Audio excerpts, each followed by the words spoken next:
الشيطان الرجيم. بسم الله الرحمن الرحيم. واعلموا أنما غنمتم من شيء فأن لله خمسه وللرسول ولذي القربى واليتامى والمساكين وابن السبيل إن كنتم آمنتم بالله وما أنزلنا على عبدنا يوم الفرقان يوم التقى الجمعان. والله على كل شيء قدير. إذ أنتم بالعدوة الدنيا وهم بالعدوة القصوى والركب أسفل منكم ولو تواعدتم لاختلفتم في الميعاد ولكن ليقضي الله أمرا كان مفعولا ليهلك من هلك عن بينة ويحيى من حي عن بينة وإن الله لسميع عليم.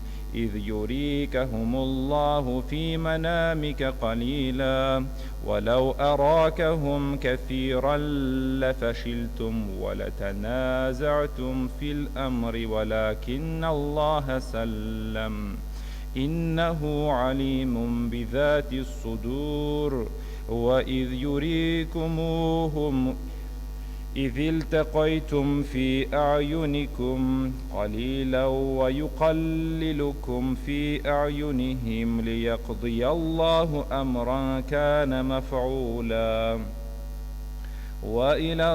وإلى الله ترجع الأمور. يا أيها الذين آمنوا إذا لقيتم فئة فاثبتوا واذكروا الله كثيرا لعلكم تفلحون. وأطيعوا الله ورسوله ولا تنازعوا فتفشلوا وتذهب ريحكم واصبروا إن الله مع الصابرين. ولا تكونوا كالذين خرجوا من ديارهم بطرا ورئاء الناس ويصدون عن سبيل الله والله بما يعملون محيط. وإذ زين لهم الشيطان أعمالهم وقال لا غالب لكم اليوم من الناس وإني جار لكم فلما تراءت الفئتان نكصا على عقبيه وقال إني بريء منكم إني أرى ما لا ترون إني أخاف الله والله شديد العقاب. إذ يقول المنافقون والذين في قلوبهم مرض غر هؤلاء دينهم ومن يتوكل على الله فإن الله عزيز حكيم. ولو ترى إذ يتوفى الذين كفروا الملائكة يضربون وجوههم وأدبارهم وذوقوا عذاب الحريق ذلك بما قدمت أيديكم وأن الله ليس بظلام العبيد. كدأب آل فرعون والذين من قبلهم كفروا بآيات الله فأخذهم الله بذنوبهم إن الله قوي شديد العقاب. ذلك بأن الله لم يكن مغيرا نعمة أنعمها على قوم حتى يغيروا ما بأنفسهم وأن الله سميع عليم. كدأب آل فرعون والذين من قبلهم كذبوا بآيات ربهم فأهلكناهم بذنوبهم وأغرقنا آل فرعون وكل كانوا ظالمين. إن شر الدواب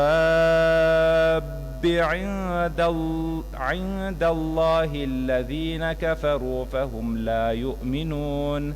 الذين عاهدت منهم ثم ينقضون عهدهم في كل مرة وهم لا يتقون. فإما تثقفنهم في الحرب فشرد بهم من خلفهم لعلهم يذكرون. وإما تخافن من قوم خيانة فانبذ إليهم على سواء إن الله لا يحب الخائنين. ولا يحسبن الذين كفروا سبقوا إنهم لا يعجزون. وأعدوا لهم ما استطعتم من قوة ومن رباط الخيل ترهبون به عدو الله وعدوكم وآخرين من دونهم لا تعلمونهم الله يعلمهم. وما تنفقوا من شيء في سبيل الله يوفى إليكم وأنتم لا تظلمون.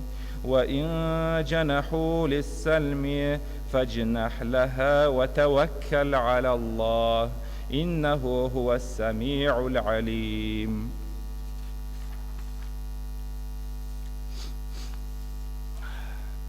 وإن يريدوا أن يخدعون فإن حسبك الله هو الذي أيدك بنصره وبالمؤمنين وألف بين قلوبهم. لو أنفقت ما في الأرض جميعا ما ألفت بين قلوبهم ولكن الله ألف بينهم إنه عزيز حكيم. يا أيها النبي حسبك الله ومن اتبعك من المؤمنين. يا أيها النبي حرض المؤمنين على القتال. إن يكن منكم 20 صابرون يغلبوا 200 وإن يكن منكم 100 يغلبوا 1000 من الذين كفروا بأنهم قوم لا يفقهون. الآن خفف الله عنكم وعلم أن فيكم ضعفا فإن يكن منكم 100 صابرة يغلبوا 200 وإن يكن منكم 1000 يغلبوا 2000 بإذن الله والله مع الصابرين. ما كان لنبي أن يكون له أسرى حتى يثخن في الأرض تريدون عرض الدنيا والله يريد الآخرة والله عزيز حكيم. لولا كتاب من الله سبق لمسكم فيما أخذتم عذاب عظيم. فكلوا مما غنمتم حلالا طيبا واتقوا الله إن الله غفور رحيم. يا أيها النبي قل لمن في أيديكم من الأسرى إن يعلم الله في قلوبكم خيرا يؤتكم خيرا مما أخذ منكم ويغفر لكم والله غفور رحيم. وإن يريدوا خيانتك فقد خانوا الله من قبل فأمكن منهم، والله عليم حكيم. إن الذين آمنوا وهاجروا وجاهدوا بأموالهم وأنفسهم في سبيل الله والذين آووا ونصروا أولئك بعضهم أولياء بعض، والذين آمنوا ولم يهاجروا ما لكم من ولايتهم من شيء حتى يهاجروا وإن استنصروكم في الدين فعليكم النصر إلا على قوم بينكم وبينهم ميثاق، والله بما تعملون بصير. والذين كفروا بعضهم أولياء بعض إلا تفعلوه تكن فتنة في الأرض وفساد كبير. والذين آمنوا وهاجروا وجاهدوا في سبيل الله والذين آووا ونصروا أولئك هم المؤمنون حقا، لهم مغفرة ورزق كريم. والذين آمنوا من بعد وهاجروا وجاهدوا معكم فأولئك منكم، وأولو الأرحام بعضهم أولى ببعض في كتاب الله، إن الله بكل شيء عليم. براءة من الله ورسوله إلى الذين عاهدتم من المشركين، فسيحوا في الأرض 4 أشهر واعلموا أنكم غير معجز الله وأن الله مخزي الكافرين. وأذان من الله ورسوله إلى الناس يوم الحج الأكبر أن الله بريء من المشركين ورسوله، فإن تبتم فهو خير لكم، وإن توليتم فاعلموا أنكم غير معجز الله. وبشر الذين كفروا بعذاب أليم إلا الذين عاهدتم من المشركين ثم لم ينقصوكم شيئا ولم يظاهروا عليكم أحدا فأتموا إليهم عهدهم إلى مدتهم، إن الله يحب المتقين. فإذا سلخ الأشهر الحرم فاقتلوا المشركين حيث وجدتموهم وخذوهم واحصروهم واقعدوا لهم كل مرصد، فإن تابوا وأقاموا الصلاة وآتوا الزكاة فخلوا سبيلهم، إن الله غفور رحيم. وإن أحد من المشركين استجارك فأجره حتى يسمع كلام الله ثم أبلغه فأمنه، ذلك بأنهم قوم لا يعلمون. كيف يكون للمشركين عهد عند الله وعند رسوله إلا الذين عاهدتم عند المسجد الحرام، فما استقاموا لكم فاستقيموا لهم، إن الله يحب المتقين. كيف إن يظهروا عليكم لا يرقبوا فيكم إلا ولا ذمة، يرضونكم بأفواههم وتأبى قلوبهم وأكثرهم فاسقون. اشتروا بآيات الله ثمنا قليلا فصدوا عن سبيله، إنهم ساء ما كانوا يعملون. لا يرقبون في مؤمن إلا ولا ذمة، وأولئك هم المعتدون. فإن تابوا وأقاموا الصلاة وآتوا الزكاة فإخوانكم في الدين ونفصل الآيات لقوم يعلمون وإن نكثوا أيمانهم من بعد عهدهم وطعنوا في دينكم فقاتلوا أئمة الكفر إنهم لا أيمان لهم لعلهم ينتهون ألا تقاتلون قوما نكثوا أيمانهم وهموا بإخراج الرسول وهم بدؤوكم أول مرة وتخشونهم فالله أحق أن تخشوه إن كنتم مؤمنين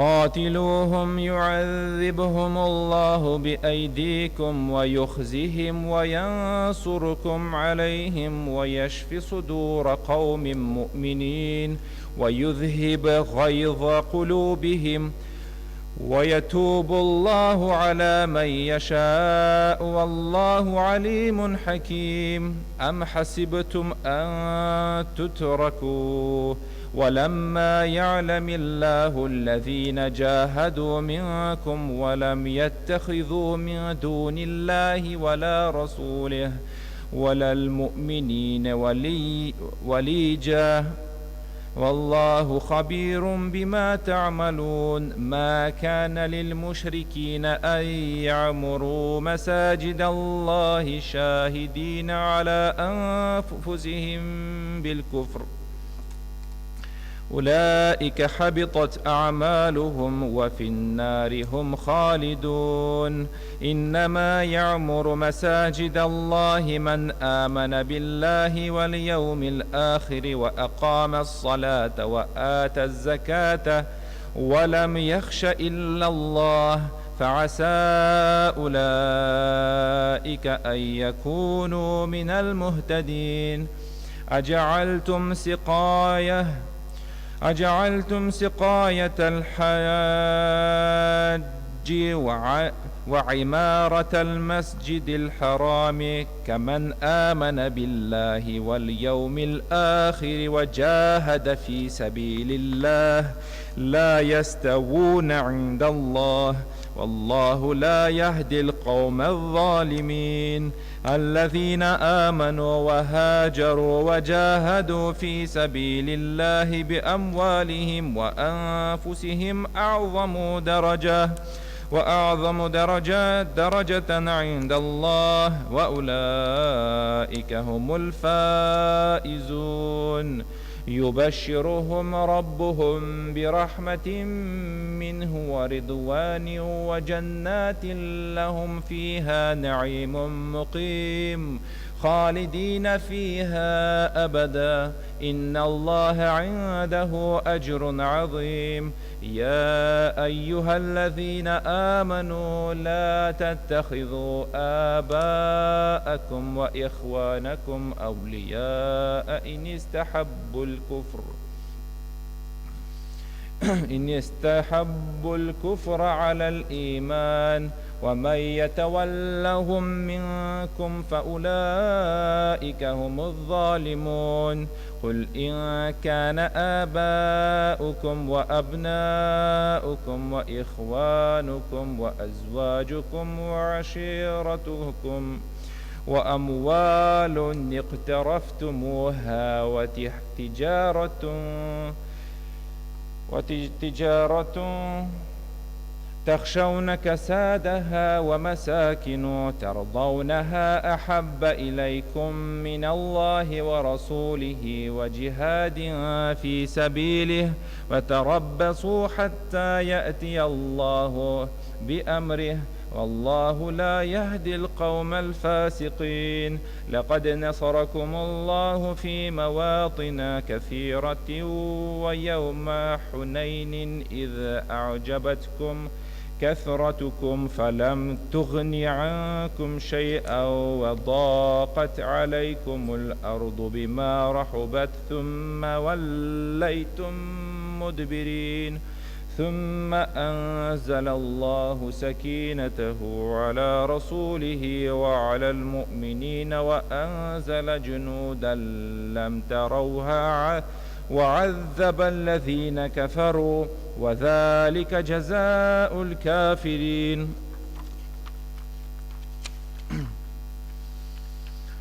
ثم يتوب الله من بعد ذلك على من يشاء والله غفور رحيم يا أيها الذين آمنوا إنما المشركون نجس فلا يقربوا المسجد الحرام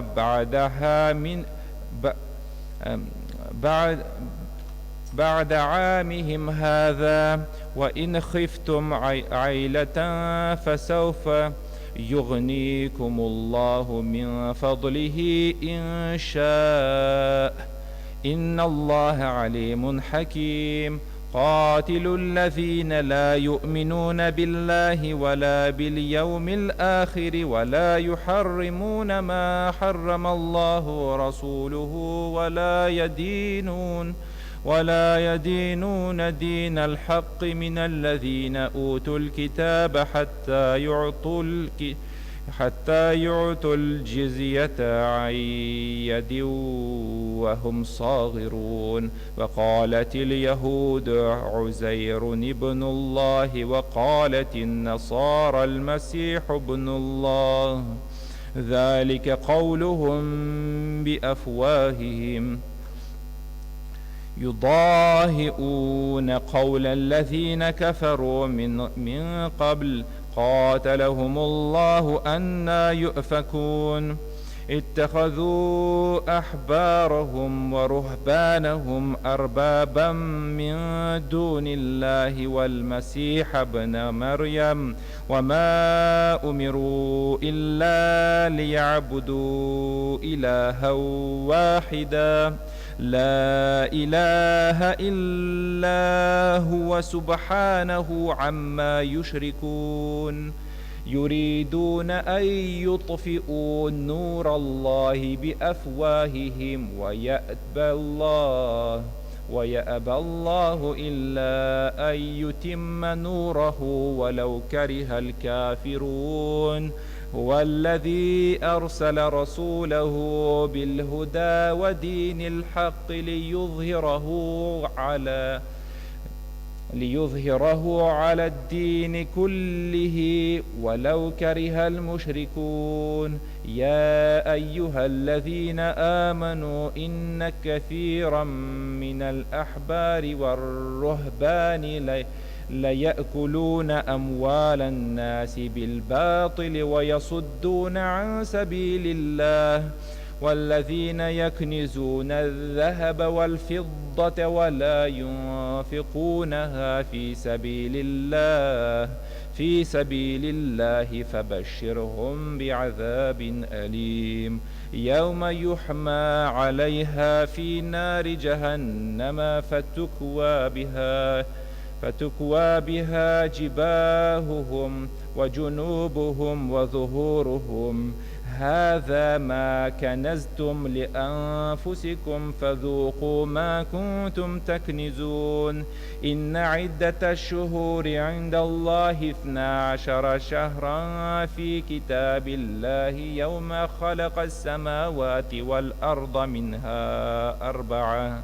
منها أربعة حرم ذلك الدين القيم فلا تظلموا فيهن أنفسكم وقاتلوا المشركين كافة كما يقاتلونكم كافة واعلموا أن الله مع المتقين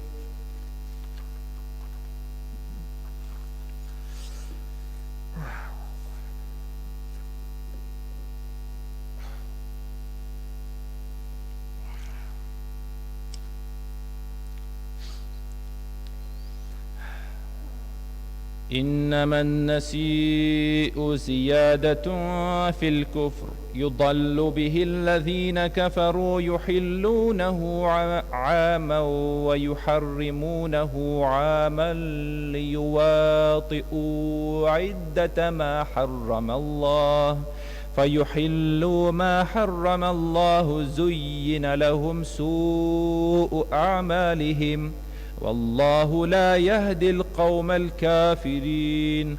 يا أيها الذين آمنوا ما لكم إذا قيل لكم انفروا في سبيل الله ثاقلتم إلى الأرض أرضيتم بالحياة الدنيا من الآخرة فما متاع الحياة الدنيا في الآخرة إلا قليل.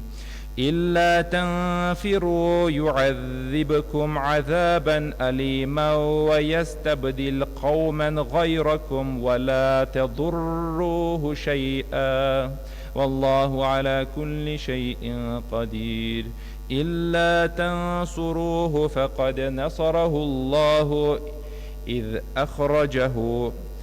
أخرجه الذين كفروا ثاني اثنين إذ هما في الغار إذ يقول لصاحبه لا تحزن إن الله معنا فأنزل الله سكينته عليه وأيده بجنود لم تروها وجعل كلمة الذين كفروا السفلى وكلمة الله هي العليا والله عزيز حكيم.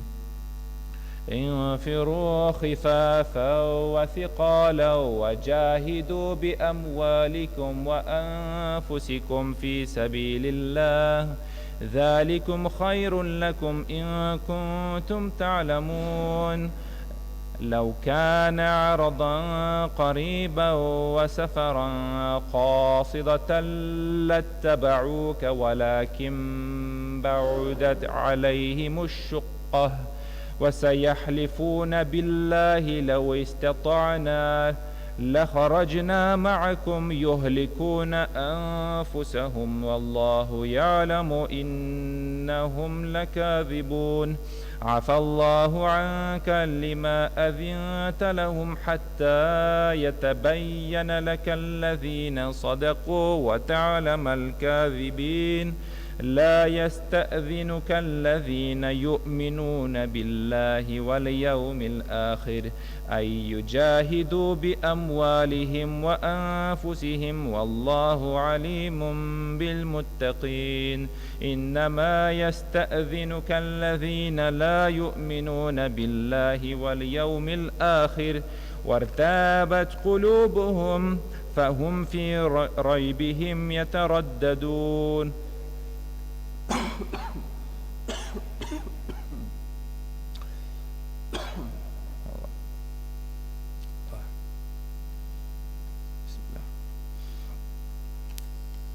ولو أرادوا الخروج لأعدوا له عدة ولكن كره الله بعاثهم فثبطهم وقيل اقعدوا مع القاعدين. لو خرجوا فيكم ما زادوكم إلا خبالا ولأوضعوا خلالكم يبغونكم الفتنة وفيكم سماعون لهم والله عليم بالظالمين.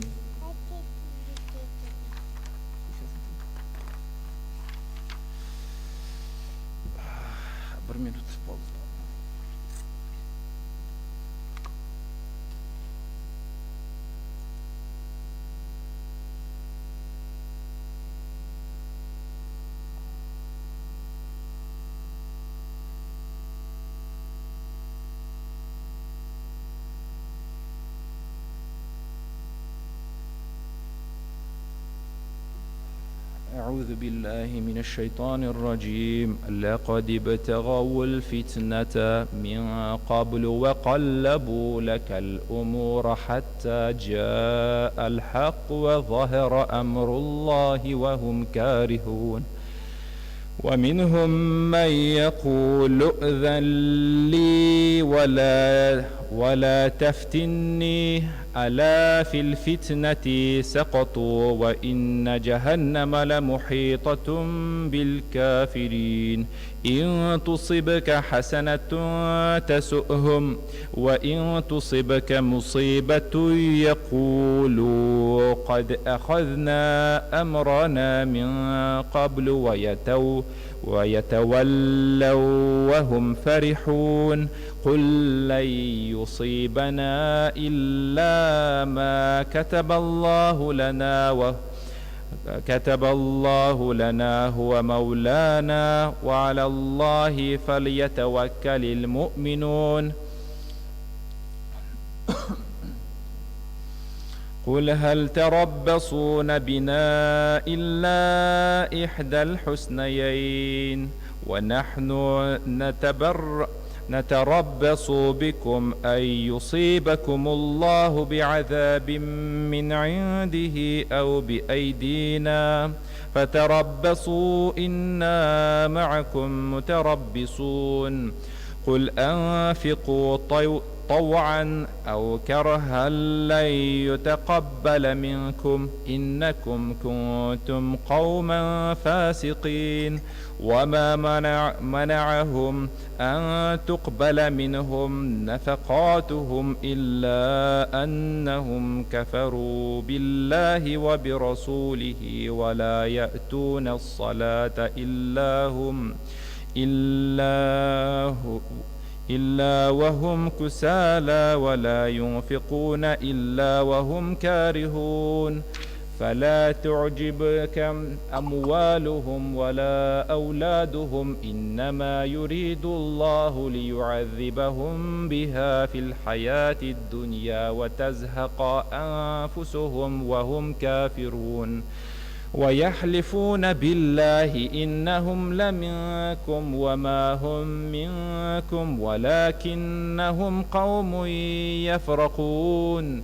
لو يجدون ملجأ أو مغارات أو مدخلا لولوا إليه وهم يجمحون. ومنهم من يلمزك في الصدقات فإن أعطوا منها رضوا وإن لم يعطون منها إذا هم يسخطون. ولو أنهم رضوا ما آتاهم الله ورسوله وقالوا حسبنا الله سيؤتينا الله من فضله ورسوله إنا إلى الله راغبون. إنما الصدقات للفقراء والمساكين والعاملين عليها والمؤلفة قلوبهم وفي الرقاب والغارمين وفي سبيل الله وابن السبيل فريضة من الله والله عليم حكيم.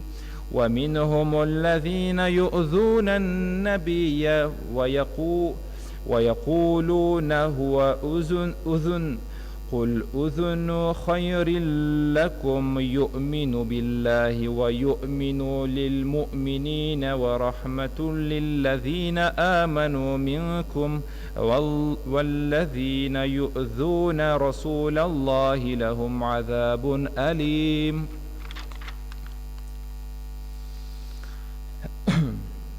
يحلفون بالله لكم ليرضوكم والله ورسوله أحق أن يرضوه إن كانوا مؤمنين. ألم يعلموا أنه من يحادد الله ورسوله فأن له نار جهنم خالدا فيها ذلك الخزي العظيم.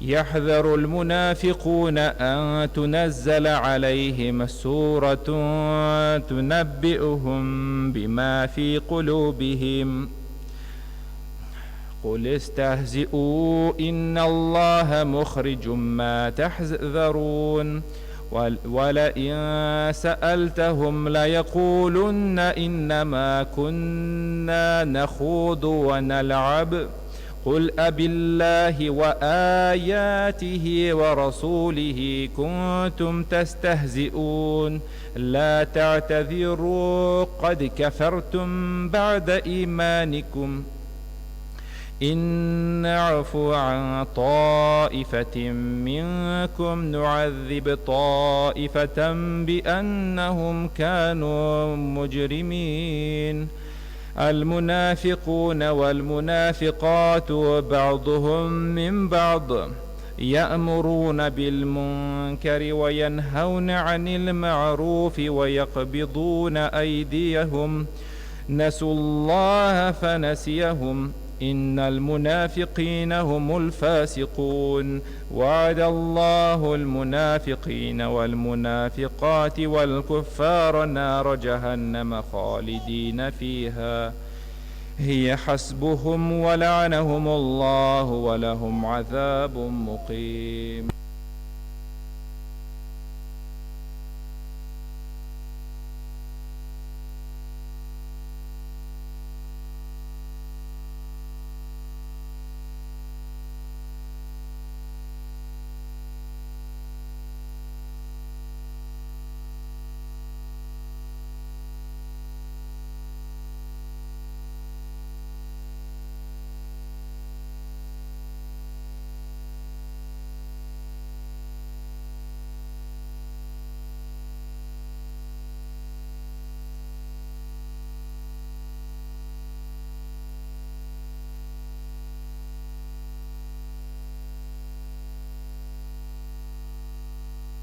أعوذ بالله من الشيطان الرجيم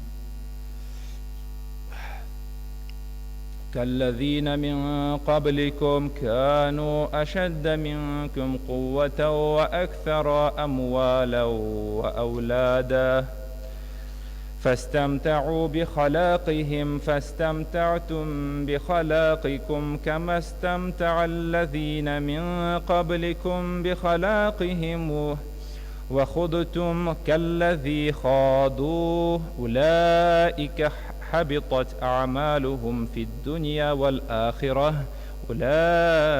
وأولئك هم الخاسرون ألم يأتهم نبأ الذين من قبلهم قوم نوح وعاد وثمود وقوم إبراهيم وأصحاب مدين والمؤتفكات أتتهم رسلهم بالبينات فما كان الله ليظلمهم ولكن كانوا أنفسهم يظلمون والمؤمنون والمؤمنات بعضهم أولياء بعض يأمرون بالمعروف وينهون عن المنكر ويقيمون الصلاة ويؤتون الزكاة ويطيعون الله العظيم.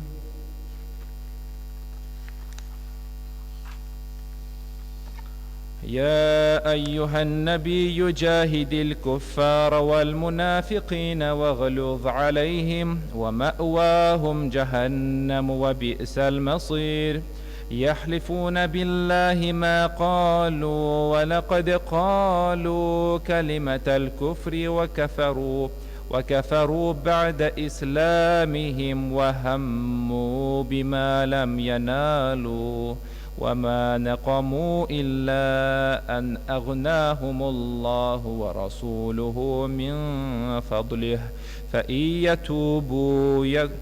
يتوبوا يك خيرا لهم وإن يتولوا يعذبهم الله عذابا أليما في الدنيا والآخرة وما لهم في الأرض من ولي ولا نصير ومنهم من عاهد الله لئن آتانا من فضله لنصدقن ولنكونن من الصالحين فلما آتاهم من فضله بخلوا به وتولوا وهم معرضون فأعقبهم نفاقا في قلوبهم إلى يوم يلقونه بما أخلفوا الله ما وعدوه وبما كانوا يكذبون ألم يعلموا أن الله يعلم سرهم ونجواهم وأن الله علام الغيوب الذين يلمزون المتطوعين من المؤمنين في الصدقات والذين لا يجدون إلا جهدهم فيسخرون منهم سخر الله منهم ولهم عذاب أليم استغفر لهم أو لا تستغفر لهم إن تستغفر لهم 70 مرة فلن يغفر الله لهم ذلك بأنهم كفروا بالله ورسوله والله لا يهدي القوم الفاسقين فرح المخلفون بمقعدهم خلاف رسول الله وكرهوا أن يجاهدوا بأموالهم وأنفسهم في سبيل الله وقالوا لا تنفروا في الحر قل نار جهنم أشد حرا لو كانوا يفقهون فليضحكوا قليلا وليبكوا كثيرا جزاء بما كانوا يكسبون فإن رجعك الله إلى طائفة منهم فاستأذنوك للخروج فقل لن تخرجوا معي أبدا ولن تقاتلوا معي عدوا إنكم رضيتم بالقعود أول مرة فاقعدوا مع الخالفين ولا تصل على أحد منهم مات أبدا ولا تقم على قبره إنهم كفروا بالله ورسوله وماتوا وهم فاسقون ولا تعجبك أموالهم وأولادهم إنما يريد الله أن يعذبهم بها في الدنيا وتزهق أنفسهم وهم كافرون وإذا أنزلت سورة أن آمنوا بالله وجاهدوا مع رسوله استأذنك أولو الطول منهم وقالوا ذرنا نكن مع القاعدين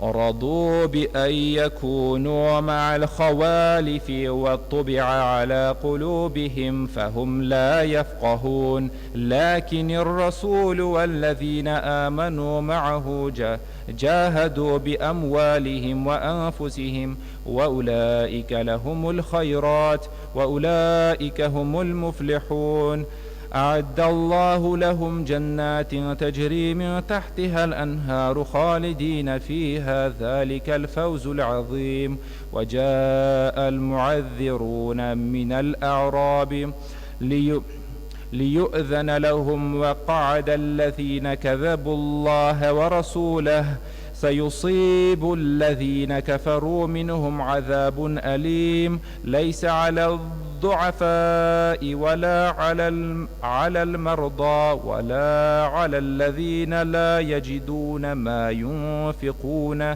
خرج إذا نصحوا لله ورسوله ما على المحسنين من سبيل والله غفور رحيم ولا على الذين إذا ما أتوك لتحملهم قلت لا أجد ما أحملكم عليه تولوا وأعينهم تفيض من الدمع حزنا ألا يجدوا ما ينفقون إنما السبيل على الذين يستأذنونك وهم أغنياء رضوا بأن يكونوا مع الخوالف وطبع الله على قلوبهم فهم لا يعلمون.